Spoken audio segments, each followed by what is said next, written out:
Ya udah kita tutup dengan iya. Kenapa? Oh, Bapak nanya ini loh, kalau Ustadz tadi bilang dimaafkan itu berarti Allah menutup kasus kita. Kalau afwa atau afwa itu ya dicabut sampai ke akar-akarnya. Mungkin Oma maksudnya penjelasan lagi. Ya, penjelasan lagi. Oh gitu. Arti ayat doa itu sendiri. Ya, jadi baik. Jadi gini Oma. Kalau kita memohon ampunan Allah, berarti kita mohon agar kasus kita ditutup, di SP3-kan, dipeti S-kan, ditutup kasusnya. Tapi kalau kita mohon kepada Allah pemaafan, itu berarti kita mohon kepada Allah agar kasus kita, dosa kita dicabut sampai ke akar-akarnya. Apa namanya? Di deponering apa namanya itu? Kalau ditutup masih ada dosa ini. Oh, bagus, menarik. Saya baca dalam Sahih Bukhari diantaranya, untuk kasus-kasus yang sudah diampuni oleh Allah itu memang masih dibahas, tapi secara rahasia antara Allah dan hamba itu saja, dan tidak ada yang tahu kecuali Allah dan hamba itu saja. Rincian hadisnya gini kurang lebih, ada dalam kitab At-Tadhkir Imam Al-Qurtubi, ada dalam Kumul Sahih Hadits Qudsi. Nanti dipanggil si fulan sini, panggil secara pribadi antara Allah dan dia, dan tidak ada yang tahu kecuali Allah dan dia saja. Terus dia suruh baca catatan amalnya, baca catatan amal kamu, dan pertama yang dibaca adalah catatan keburukan. Tegang dia baca itu, tegang, begitu tegang sampai dia berkata, aduh celaka saya. Dia saking paniknya itu. Nah, begitu di tengah-tengah panik itu tiba-tiba di paling bawah catatan keburukan itu ada kata-kata gini, semua dosamu tersebut di atas sudah aku ampuni. Akhirnya orang ini keluar menghadap kepada kaumnya, itu hanya membawa catatan kebaikan saja. Itu orang yang sudah diampuni oleh Allah, itu tetap dibahas. Tapi kalau sudah dimaafkan oleh Allah, itu sudah Allah cabut sampai ke akar-akarnya. Insya Allah yang ini yang masuk dalam kategori masuk surga tanpa hisab, tanpa adab. Insya Allah itu yang tipe yang masuk surga tanpa hisab, tanpa adab. Insya Allah. Saya kira itu. Allah alam. Oke. Kan ada temennya dia itu waktu dia married itu masuk agama Kristen gitu loh Ustaz. Terus setelah dia mau meninggal itu dia dibawa ke masjid. Itu gimana tuh ya Ustaz? Diampuni nggak dosanya atau dia itu benar-benar udah masuk muslim? Maksud ibu, dia sebelum meninggal sudah ya, dia udah dimuslimkan. Dia masuk Islam lagi itu maksudnya. Ya. Oh iya, kalau dia dulu misalnya menikah sebagai seorang agama sebelah gitu ya, Iya, ikut agama sebelah. Begitu menjelang wafat dia tobat kembali kepada Islam gitu ya. Ya kalau dia sungguh-sungguh bertobat diterima sebagai Islam, iman Islam diterima. Tidak ada masalah. Kan dulu sebagian para sahabat Nabi ada yang murtad sampai 2 kali malah. Beberapa sahabat Nabi itu ada yang murtad sampai 2 kali, jangan salah. Nah, tapi mereka sebagian, kalau sahabat seluruhnya otomatis menghadap sebagai seorang muslim. Ya tidak ada masalah. Nah, bersyukurlah pada Allah, dia husnul khotimah berarti. Dia husnul khotimah. Dia bolak-balik masuk muslim, tak Kristen lagi, masuk Kristen lagi. Tahu Sudomo ya? Tahu Sudomo ya? Sudomo. Ya dulu menterinya Pak Harto itu loh. Iya. Nama Bu? Enggak, Sudomo. Itu kan gitu dulu itu. Ujungnya mati sebagai seorang muslim dia. Iya. Iya, ujungnya muslim kan dia. Malah menjadi penggiat subuh keliling beliau itu. Bantu-bantu masjid pada akhirnya. Iya, ya begitulah. Tahu Marcel penyanyi itu juga ya? Cuma dia masih hidup sih sekarang. Kan dia akhirnya milih Islam. Berapa agama dia coba itu? Iya. Iya. Sekarang pilih Muslim dia. Iya. Ya itu insya Allah diterima iman Islam. Saya kira itu. No? Iya, yang penting akhirnya itu. Yang penting akhirnya. Saya kira itu. Allah a'lam bishawab. Monggo yang lain? Nggih, monggo Bu. Tadi mengenai memaafkan atau mohon ampun itu dengan Allah. Tapi bagaimana dengan sesama manusia? Bagus. Sudah? Ini apa lagi? Ya, dengan sesama manusia kan ada yang dimaafkan. Apakah kalau udah dimaafkan itu selesai dan Allah juga memaafkan atas kesalahan antar sesama manusianya? Baik. Dan yang kedua ada yang sama sekali tidak mau memaafkan. itu bagaimana? Bagus. Yang pertama, kalau manusianya sudah memaafkan, berarti yang tersisa adalah tinggal dia dengan Allah. Kalau dia dengan Allah juga baik hubungannya, ya sudah selesai, betul selesai. Yang masalah adalah kalau yang bersangkutan tidak dimaafkan. Jadi manusia tidak memaafkan dia gitu kan. Ini bagaimana? Ini tergantung kasusnya. Kalau dia sudah betul-betul minta maaf dan sudah berusaha agar dimaafkan, tapi ternyata tidak ujung dimaafkan, itu urusan dia dengan Allah. Yang tidak memaafkan itu. Iya, itu urusan dia dengan Allah. Karena dia punya masalah tidak memaafkan saudaranya, padahal saudaranya sudah berusaha minta maaf dan dia sudah berusaha agar itu dimaafkan. Artinya hal-hal yang sepatutnya dia lakukan untuk supaya dimaafkan sudah dilakukan. Misalnya mengembalikan apa yang dan bla bla bla. Nah, adapun kalau yang bersangkutan tidak memaafkan itu urusannya dengan Allah, karena termasuk dosa besar juga ketika kita tidak memaafkan saudara kita. Itu satu dulu.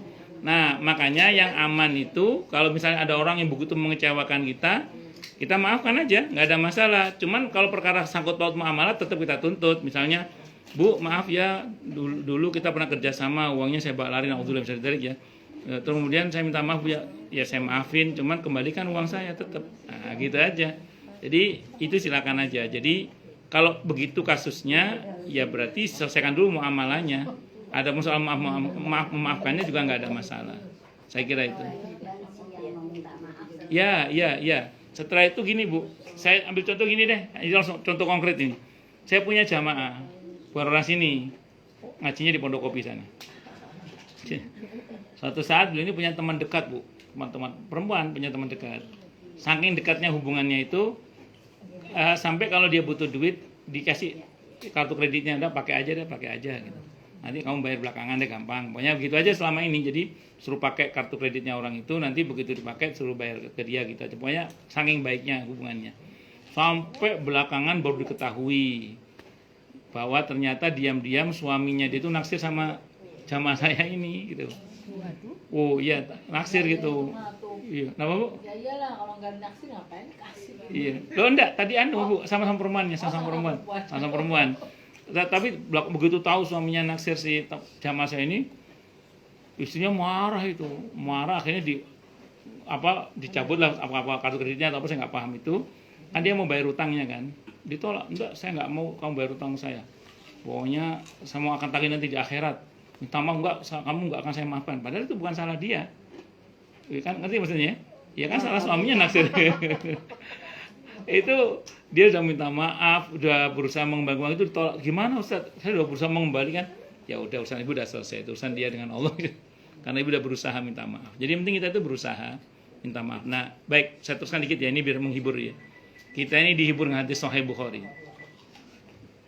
Hadis Sahih Bukhari tentang seseorang yang telah membunuh 100 orang itu. Itu kan meninggal belum sempat minta maaf ke 100 keluarga yang dia bunuh. Jadi dia ini meninggal sebelum minta maaf kepada 100 keluarga yang dia bunuh. Tapi di hadis itu kan diampuni oleh Allah, dirahmati oleh Allah. Yang penting apa? Kesungguhan kita dalam bertobat. Yang penting kita ada berusaha bertobat, minta ampun sama Allah. Kita ada berusaha meminta maaf. Kita udah berusaha berbuat baik. Kalau kebalikannya Ustaz, yang Iya. minta maaf udah meninggal gimana? Kita Minta maaf misalnya. kalau dalam kitab At-Tadhkir Imam Al-Qurtubi, mintakan ampun untuk yang bersangkutan. Kita mintakan ampun untuk yang bersangkutan. Itu Ya. bagian dari momen Tobat kita. tobat kita ke dia. Iya, tobat kita kepada Allah dan kepada dia. Tadi kan Iya. ini yang orangnya udah meninggal, ini yang nggak maafkan ini masih hidup. Iya. Ya kan? Nah, kalau Iya. kebalikannya itu tadi ya. Iya, mintakan ampun untuk yang bersangkutan. Terus kalau ada hak yang kita ambil, kalau ada keluarganya kembalikan kepada keluarganya. Kalau keluarga udah nggak ada, sedekah atas nama dia. Itu kata Imam Al-Qurtubi. Kata Imam Al-Qurtubi ini ulama tidak ada khilaf. Itu diterima oleh Allah. Ya, ada solusinya. Saya kira itu wallahu a'lam bishawab.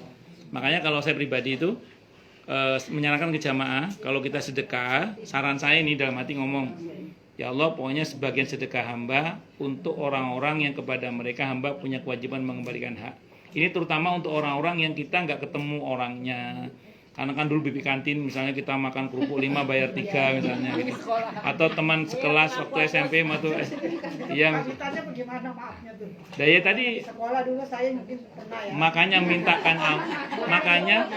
makanya mintakan ampun untuk mereka semua. Makanya gini, Imam habis sholat atau kapan saja.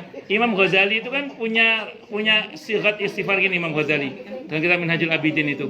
Astaghfirullahaladzim li wali walidayya wali ashabil huquqil wajibati alayya wali jami'il muslimina wal muslimat wal mu'mina wal mu'minat al ahya'i minhum wal amwat. Ya Allah, hamba mohon ampun kepadamu untuk dosa-dosa hamba, dosa-dosa kedua orang tua hamba, dan dosa-dosa orang-orang yang kepada mereka hamba ada kewajiban minta maaf. Terus kita bayar ngasih sedekah. Kalau ada hak yang kita ambil, sedekah atas nama mereka.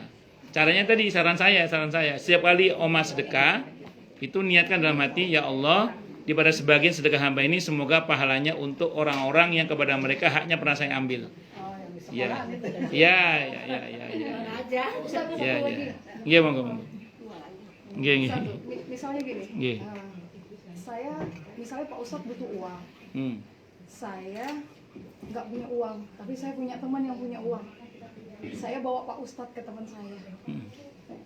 Berarti Pak Ustadz sama teman saya bermuamalah. Betul. Terus tiba-tiba di setengah perjalanan Pak Ustadz tidak membayar kewajibannya Pak Ustadz. Terus keadaan Pak Ustadz memang tidak mumpuni untuk membayar itu. Saya pun tidak berkemampuan untuk menalangi. Itu gimana Pak Ustadz? Siapa yang berakad itu yang Saya sudah minta maaf sama orang itu dengan setulus hati saya. Saya tidak bisa membantu untuk menalangi atau mengganti kewajiban Pak Ustadz untuk membayar utang itu. Posisi saya gimana? Saya udah minta maaf sama orang itu. Gitu. Uang itu bukan saya yang pakai. Uang itu jelas Pak Ustadz bisa yang pakai. Siapa yang berakad dialah yang harus membayar. Ibu kan cuma nganter aja kan. Ibu hanya mediator aja. Ibu nggak ada sangkut paut muamal apapun. Jadi ibu bebas tuntutan dalam hal ini. Nah, jadi yang kena tuntut itu adalah yang bermuamalah itu, yang berakad itu. Yang berakad siapa? Ya antara si ustadz tadi dengan yang teman ibu tadi itu yang kena sangkut paut muamalah. Ibu nggak kena. Ibu kan cuma nganter aja. Selanjutnya kan terserah mereka berdua mau apa enggak untuk. Enak ya Pak. Kenapa?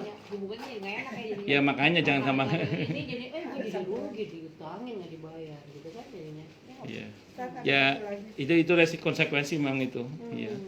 Ada satu lagi. Nggih. Ini apa namanya? Ada orang pinjam uang. Sampai sekarang nggak dibayar. Belum bayar. 2,5% lah misalnya dia 5 juta. Kalau bab duit memang banyak pertanyaan, Bang. Yang kedua, dia ingin pinjam lagi. Ya. Sedangkan yang 4,5 juta belum bayar. Saya ada mau pinjamin, tapi karena dia belum bayar itu, saya bilang saya berbohong, saya tidak ada, apakah saya ikut dosa gitu. Bagus. Enggak, saya mau jawab dulu. Saya kapan hari itu ada orang hubungi saya. Bertahun-tahun enggak pernah hubungi saya, tahu-tahu hubungi saya pinjam duit. Saya bilang saya nggak bisa, saya nggak ngomong nggak punya, saya nggak bisa, saya bilang gitu. Masa nggak pernah berhubungan bertahun-tahun, tahu-tahu sekali ngubungi pinjam duit, angkanya nggak sedikit menurut saya ya itu. Saya bilang saya nggak bisa. Terus karena saya nggak tahu tentang status orang ini, kan asas muamalah tidak percaya ya. Saya nanya ke salah satu teman yang tahu tentang dia, saya tanya, kok tiba-tiba beliau menghubungi saya mau pinjam uang, gimana ceritanya itu? Terus cerita lah ini teman ini, dia tidak pernah cerita, memang dia ekonominya sedang kocar-kacir. Terus kata dia kalau dia mau pinjam sebaiknya jangan, kecuali Ustadz mau bantu dia silahkan, kalau minjemin jangan, karena kondisi ekonomi sedang tidak baik-baik saja. Itu dalam Islam boleh kita nanya begitu. Kenapa? Karena memang asas muamalah itu tidak percaya. Nah, saya kan heran, nggak pernah hubungi saya sekali, udah itu bertahun-tahun, bukan 1-2 bulan. Bertahun-tahun nggak pernah hubungi saya, tahu-tahu begitu hubungi saya, tahu-tahu mau pinjam duit dengan angka, kalau pinjam 100 sih oke lah. Itu iya angka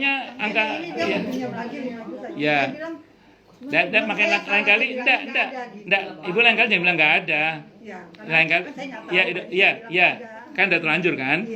lain kali bilangnya nggak bisa gitu aja. Aduh nggak bisa, kok anu? Ya saya ada perlu. Kan ada perlu ibu kan?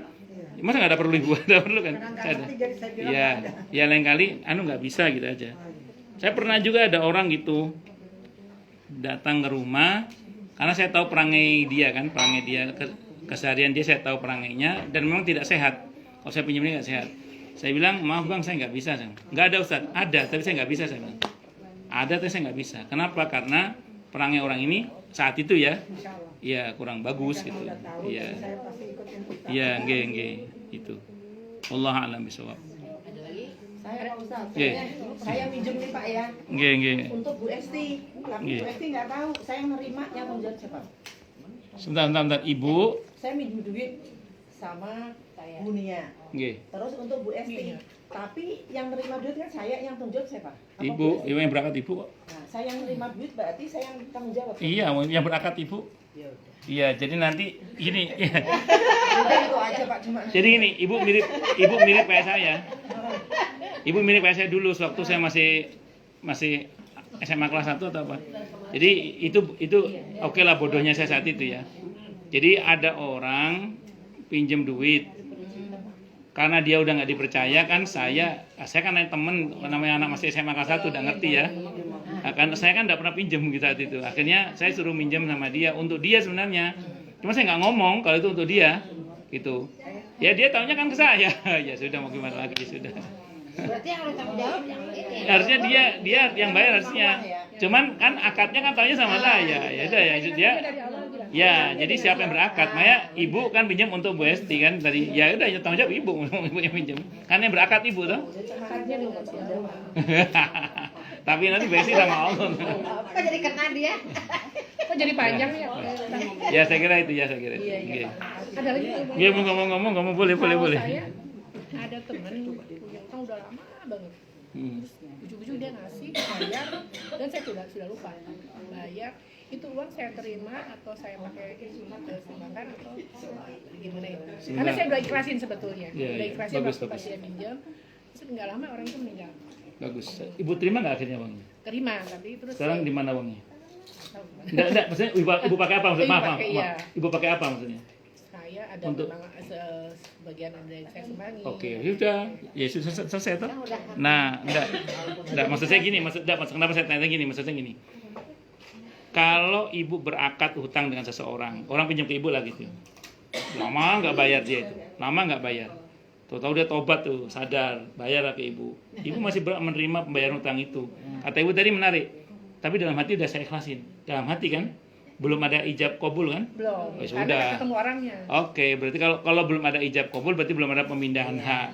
Berarti ibu masih berhak menerima pembayaran itu sebagai hutang. Bahkan andaikan pun ibu sudah mengikhlaskan, tapi dia ngotot tetap bayar, berarti kan dia tidak kabul. Berarti dia tidak kabul kan? Berarti hanya ada ijab, dia tidak kabul. Ya berarti ibu masih berhak menerima sebagai pembayaran hutang. Atau kalaupun dia sudah kabul tapi dia tetap ngeyel bayar, anggap itu pembayaran lebih. Nah, jadi dia melebihkan pembayaran atas kemauan dia. Sah juga diterima, nggak ada masalah. Adapun kenapa saya tanya tadi uangnya di mana? Maksudnya di mana itu ibu pakai apa pada akhirnya? Ibu pakai untuk ibu udah ada masalah, untuk sedekah juga nggak ada, terserah ibu sih. Uang itu kan udah uang ibu, itu maksud saya. Gitu. Oke, monggo. Masih uang Pak. Bapak ya? Masih uang. Kalau bab uangnya banyak pertanyaan bab uangnya. Pada zaman dahulu tuh ada yang pinjam uang gitu Pak ya. Sama saya. Pada zaman dahulu. Bukan saya. Iya gitu ya. Terus dalam tempo yang sudah ditetapkan tuh dia nggak bayar Pak, nggak tahu gimana. Pokoknya kita kan pagi nih, katanya sampai 3 kali kan, 1, 2, 3 tetap. Meskipun kita sampai bilang udah cicil aja gitu, tetap diabaikan. Sampai suatu saat karena ngelihat situasi itu gimana, kita jadi nagih gitu kan, jadi perlu energi gitu ya. Ya udahlah, saya ikhlasin gitu kan. Udah tuh diterima tuh Pak, ya ikhlas kita gitu. Beberapa waktu kemudian dia mendapatkan rezeki yang luar biasa Pak. Terus gini, dalam hati saya gini, aduh, tapi dia kok nggak ingat-ingat apa yang kita udah ikhlaskan gitu. Gimana tuh Pak kadang-kadang? Kayak ibu, udah mau ikhlas gitu. terus dia terima ikhlasnya ibu tadi. Terima sampai nangis gitu loh Pak. Terima kasih gitu ya. Terima kasih ya. Ya udah, berarti udah pindah hak itu. Selama hidupnya berjalan masih ada. terus berjalan gitu, tiba-tiba itu rezekinya nge-booming banget paduan gitu ya. Tapi saya dalam hati saya, alah, cuma gitu doang gitu maksudnya. Iya.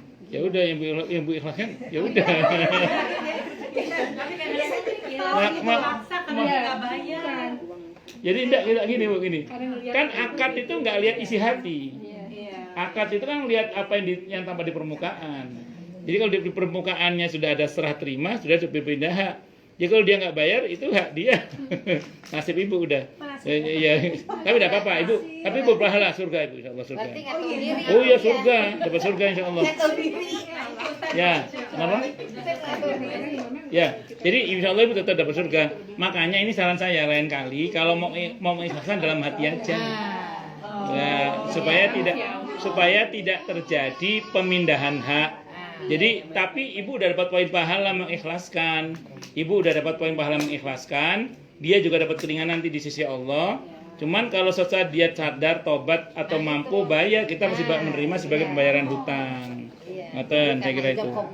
Ya. Kalau bilang begini, ya kalau dia bayar jadi saya, kalau dia nggak bayar ya sudah. Itu aja. Nggak apa-apa, bagus, nggak apa-apa. Itu juga bagian dari yang bagus. Ya. Mau Bu Nurma dulu ya, Bu Nurma dulu. Ada dua saya pribadi. Itu tadi masalah hutang Ustaz. Masalah hutang banyak ya.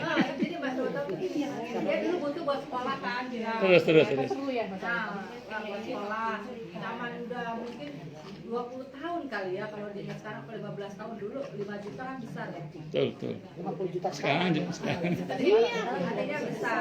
20 tahun yang lalu. Iya kan, karena memang dia butuh buat sekolah, maksudnya kedua juga sama-sama anaknya SD waktu itu dia aja gitu kan. Nah, pas itu udahlah sampai dia masih nggak ada usaha. Sekarang rumahnya dijual kan berarti dia udah punya uang. Udah beberapa tahun saya info bahwa dia udah artinya uangnya udah ada, rumahnya dia udah dijual. Tapi udah aja kepikiran ke saya kalau saya dalam arti bayar kalau dia nggak bayar siapa apa. Tapi kan dia nggak ada ijab apa-apa. Kayak seorang orang Pak, padahal dia ngerti ya, seorang yang bukan yang ngerti agama. Saya juga bingung ya kalau yang dia paham agama. Tapi itu satu itu sih nggak masalah. Saya cuma artinya kewajiban kesel sebenarnya Ustaz mengikhlaskan. Kesel banget. Tapi kalau misalnya sekarang pun dia datang ke saya bayar ya tetap saya terima karena saya kalau dia emang gak ada kabar gitu kan. Ketemu juga biasa aja, nggak ngomong nggak. Itu ya. Ya Allah. Yang kedua, ini Bibi dia punya saudara kandung. Terus Bibi pernah pinjam uang ke adiknya. Terus ada waktu kan dia kan masuk non muslim. Nah, akhirnya dia hilanglah dari keluarga. Nah, Bibi ini punya utang, dia bingung juga dihubungi nggak bisa, nggak bisa, adiknya lah isinya putus komunikasi. Yang udah berapa tahun Bibi udah lama, jadi Bibi nggak bisa Grup keluarga sendiri. jadi dia nggak bisa bayar yang pernah dihutang ke adiknya. Itu gimana apa? Bayar gitu kalau saya Kalau nggak bayar dia udah non muslim katanya gimana Ya. gitu lah. Nah mungkin itu. Baik. Yang pertama apa yang terjadi pada ibu itu berarti ibu dikhianati kan berarti kan? Karena dia tidak mau bayar sampai sekarang kan? Ya insya Allah ibu dapat poin pahala terdolimi, doa ibu insya Allah mustajabah, pahala terus mengalir. Kalau ibu dalam hati mengikhlaskan, janji Allah surga untuk itu. Nah, jadi ya itu tergantung sikap hati ibu lah. Tapi kita doakan semoga dapat hidayah dia, terus semoga dia segera bayar kepada ibu plus nilai inflasinya 20 tahun yang lalu.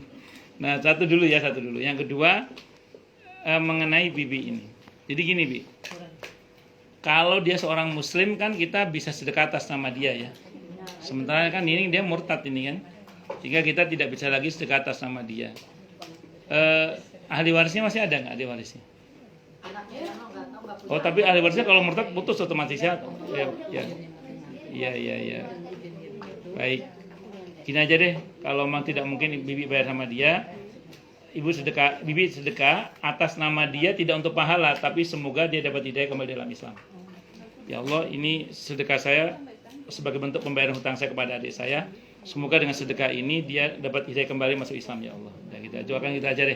Ya, soalnya agak repot juga itu solusinya itu. Terputus. Ya, ya karena kan murtad. Kalau udah murtad itu, ya, ya, ya. Kecuali ibu bibi doakan hidayah untuk dia. Ya, hidayah. Jadi saya kira itu aja, Bi ya. Ya, dicicil aja sedekah per hari berapa atau per bulan berapa gitu semampunya. Ya. Monggo Bu, monggo. Banyak juga enggak apa-apa.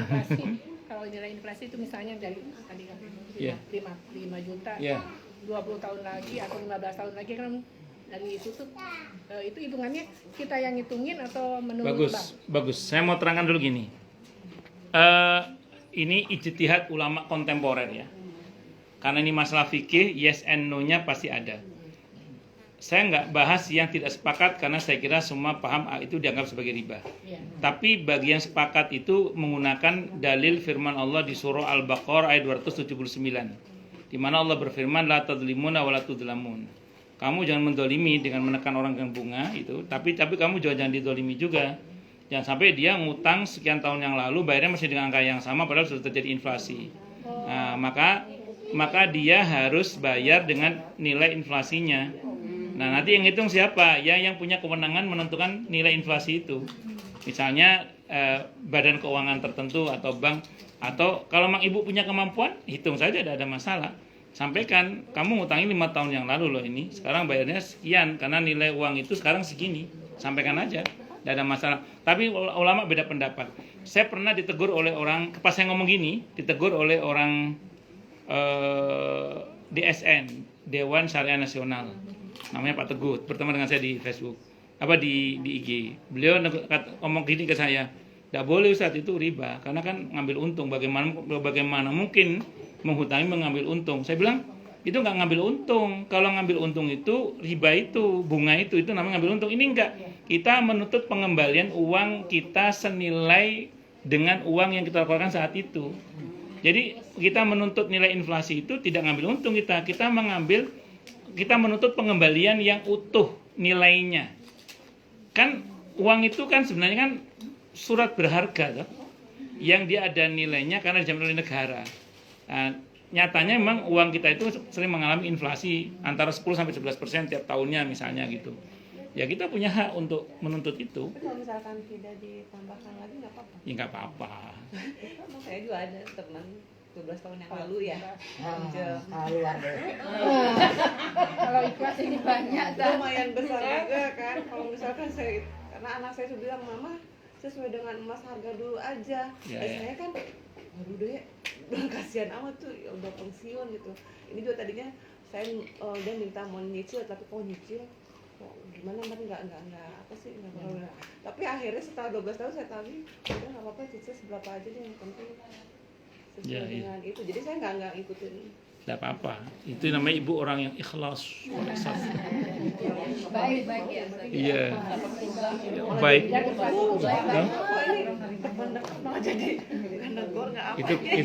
Itu konsekuensi. Tapi kewajibannya harus tetap nagih kan? Bagus. Ini saya mau luruskan. Ya, udah saya luruskan. Ini. Mohon maaf ya. Orang yang menghutangi secara fikih tidak wajib menagih. Kenapa kok tidak wajib menagih? Begini Bu, kalau dia wajib menagih, kasihan Bu, udah minjemin wajib nagih. Padahal tidak semua orang punya nyali untuk menagih. Yang betul adalah kalau memang dia mau ingatkan boleh. Tapi kalau tidak diingatkan juga nggak ada masalah, karena harusnya yang pinjam itu yang harus ngingetin. Jadi dia harus inget. Makanya kan kalau dia berutang suruh catat itu. Iya, kalau dia apa? Ya serahkan pada Allah. Emang masalah utang ini ruwet ya. Ikhlas itu yang susah ya, nah itu. Ya biar nggak makan nanti, ikhlasin dalam hati aja. Sambil berharap dia dapat hidayah nanti catat ya. Ya, kalau sudah diucapkan sudah ada pemindahan hak berarti kalau ada ijab kabul. Baik, cukup dulu atau ada lagi? Mungkin kita tutup dengan hamdalah. Alhamdulillahirabbil alamin. Semoga kajian kita bisa bermanfaat, mubarakah fid dini wa dunya wal akhirah untuk kita, keluarga kita dan seluruh umat Islam semuanya, dan mudah-mudahan kita semua dijadikan oleh Allah sebagai orang-orang yang sukses dunia akhirat, selamat dunia akhirat, bahagia dunia akhirat. dan dipermudah urusan kita oleh Allah fi dini wa dunya wal akhirah. Semoga Allah limpahkan hidayah selalu untuk kita, semoga Allah tingkatkan selalu hidayah untuk kita, dan semoga Allah berikan hidayah untuk siapapun yang melihat kita. Subhanakallahumma bihamdika asyhadu an la ilaha illa anta astaghfiruka wa atubu ilaik. Sallallahu alaihi Muhammad wa ala alihi wasallam. Saya mohon maaf. Wassalamualaikum warahmatullahi wabarakatuh.